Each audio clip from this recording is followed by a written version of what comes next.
पुणेकरांचे मनापासून मी आभार व्यक्त करतो की ज्यांनी जो विश्वास व्यक्त केलाय आणि एक चांगला विजय महायुतीला आज पुण्याच्या या जागेच्या संदर्भात मिळवून दिला। माझे सगळे पक्षाचे नेते माननीय देवेंद्रजी, माननीय बावनकुळे साहेब, माननीय मुख्यमंत्री एकनाथजी शिंदे साहेब, माननीय अजितदादा, माननीय राजसाहेब ठाकरे, माननीय आठवले साहेब आणि सर्व महायुतीतील माझे सर्व सहकारी, घटक पक्षातील माझे सर्व नेते, सर्व कार्यकर्ते यांचं मनापासून मी आभार व्यक्त करतो की सगळ्यांनी खूप मनापासून काम केलं। पक्षाने मला संधी दिली आणि पुणेकरांनी माझ्यावरती विश्वास व्यक्त केलाय। पुढच्या काळामध्ये तो विश्वास सार्थ ठरवण्यासाठी निश्चितपणे सगळे मिळून काम करणार आणि मला विश्वास आहे की जे आम्ही अगोदर बोललो होतो की देशातील सर्वोत्तम शहर करण्याचा पुण्याचा जो आमच्या पुण्याचा आमचा प्रयत्न आहे तो आम्ही नक्की प्रयत्न यशस्वी करू। आणि मला आज पुन्हा पुणेकर जनतेला मनापासून धन्यवाद द्यायचे आहेत, त्यांचे आभार व्यक्त करायचे आहेत। आम्ही म्हणालो तशी निवडणूक चांगल्या पद्धतीने लढलो।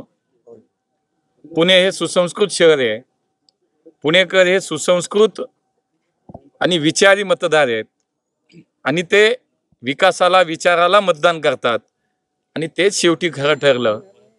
आणि म्हणून आम्हाला विशेष आनंद याचा होतो की खूप खालच्या पातळीवरती प्रचार झाला, व्यक्तिगत स्वरूपात प्रचार केला लोकांनी, पण पुणेकरांनी त्याला कुठल्याही स्वरूपाची दाद दिली नाही आणि म्हणून मी पुणेकरांना मनापासून धन्यवाद देतो। विकासाचा मुद्दा तुम्ही सुरुवातीपासून घेत आलात, याच विकासाच्या मुद्द्याला धरूनच पुणेकरांनी तुमच्या मतपेटीत मत दिलेत असं वाटतं का? निश्चितच मी म्हणालो तसं पुणेकर हे विचाराला, विकासाला आणि या शहराच्या भविष्याला मतदान करतात आणि हे नेहमीच सिद्ध होत आलं आणि आजही तेच सिद्ध होतंय की पुन्हा एकदा पुणेकरांनी हेच पाहून नक्की मतदान केले आणि हा विजय आमचा सुकर। या संपूर्ण विजयाचं श्रेय कोणाला असेल? हा विजय मोदींचा आहे का पक्षाचा आहे? नाही, हा सामूहिक विजय आहे। हा सामूहिक जी परिश्रम सगळ्यांनी घेतले, म्हणजे महायुतीचे सर्व आमचे नेते असतील, महायुतीचे सर्व आमचे कार्यकर्ते असतील, मनापासून सगळ्यांनी काम केलं आणि म्हणून मला असं वाटतं की हे सामूहिक यश आहे, हे कुठल्याही व्यक्तीचं नाही, एका मुरली मोहचा तर काही संबंधच नाही। मला असं वाटतं की सामूहिक यश आहे। मोदींच्या नेतृत्वाला पुणेकरांनी दिलेली ही पसंती आहे आणि महायुतीच्या कार्यकर्त्यांनी जे अहोरात्र कष्ट केले त्याला हे यश।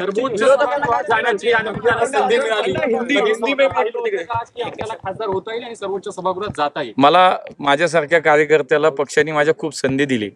एक बूथ स्तरावरती काम करणारा कार्यकर्ता आता या पुण्यासारख्या शहराचा खासदार म्हणून दिल्लीमध्ये आम्ही काम करायला मी जाणार आहे।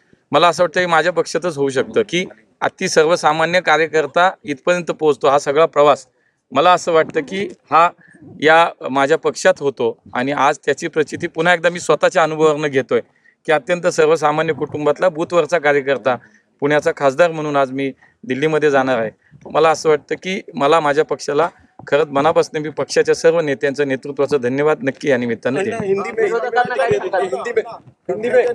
झालं। निवडणूक झाली, विषय संपला।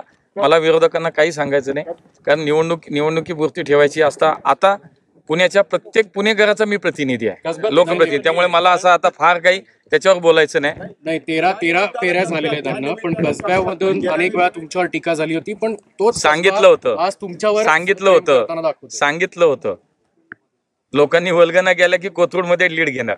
मी सांगितलं होतं कसबा पण जिंकणार।